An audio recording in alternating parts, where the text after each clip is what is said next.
सरांना माहिती आहे का? नमस्ते सगळे उभे राहा. बोला एक साथ नमस्ते. आम्ही तुमचे स्वागत करतो. कोणाचं स्वागत करता तुम्ही? आपल्या वर्गामध्ये आपले वर्ग शिक्षक सोडून जे कोणी आले, आता ह्या मॅडम आहेत, या मॅडमचं नाव काय आहे? लता मॅडम. काय नाव? लता मॅडम. आता लता मॅडम तुम्हाला काहीतरी सांगणार आहे, अतिशय महत्वाचं आहे. आणि सर्वांनी काय आज सोनाली, ही सोनालीला पण, ह्या सोनाली मॅडमला काय वाजवा? कारण आपल्या मुलांसाठी काहीतरी वेगळं झालं पाहिजे, वेगळं केलं पाहिजे.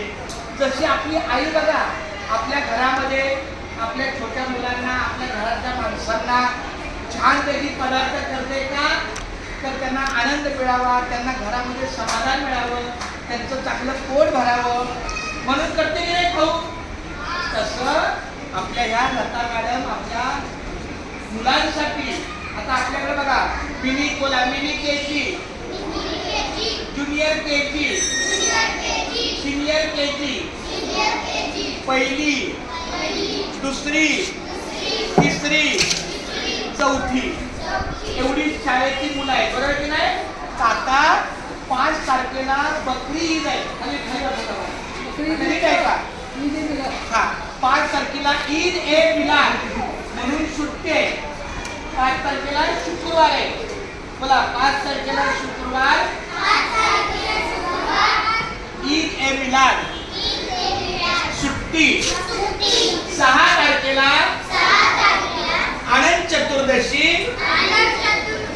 म्हणून शनिवारी सुट्टी. आणि रविवारी साप्ताहिकी रविवार सुट्टी.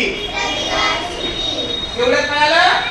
आता या मॅडमच्या डोक्यामध्ये काय कल्पना आली की 5 तारखेला शिक्षक दिन असतो. शिक्षक दिन म्हणजे त्या दिवशी शिक्षकाला पुरस्कार मिळतो, त्याच्या कामाचा पुनर्गौरव केला जातो. आणि आता आपल्या शाळेची मुलं टीचर बनणार 1 दिवसासाठी, बरोबर की नाही? 1 दिवसासाठी टीचर बनणार, तो उद्याचा दिवस.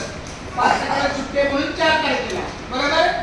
बोला, 4 तारखेला गुरुवारी 1 वाजता टीचर डे म्हणजे शिक्षक दिन साजरा करणार. आता आमच्या लता मॅडम तुमच्याशी बोलतील आणि त्या कशा साजरा करणार? तुमच्यापैकीच 2 मुलं, एक माझं काय काम आहे ते करणार, एक राम सरांचं काय काम आहे ते करणार, काही इथे आपल्या शाळेमध्ये जे जे कर्मचारी आहेत. चला लता मॅडम